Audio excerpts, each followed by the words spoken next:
ரொம்ப பேர் கஷ்டமான பாட்டாக கொடுங்க ப்ரோ, ரொம்ப ஈஸியாக கண்டுபிடிக்கிற மாதிரி இருக்குது அப்படின்னு சொன்னாங்க. இது ஒரு கஷ்டமான பாட்டாக இருக்கும்னு நினைக்கிறேன். இந்த பாடல் கேட்டுட்டு யார் மியூசிக் டைரக்டர் அப்படிங்கிறத கண்டுபிடிங்க. மறுபடியும் வர்றேன்.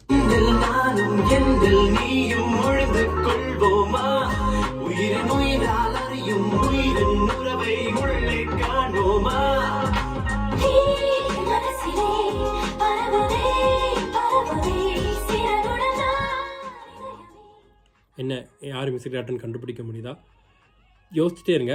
சப்போஸ் இந்த மியூசிக் டைரக்டர் யாரும் கண்டுபிடிக்க முடியலனாலும் உங்களுக்கு இன்னொரு பாடல் போடுறேன். பட் இந்த பாடல் கேட்குற முன்னாடி நீங்கள் கண்டுபிடிச்சிங்கன்னா பிஸ்து, இல்லைன்னா சின்ன பிஸ்து. இன்னொரு பாடல் போடுறேன், கேளுங்க.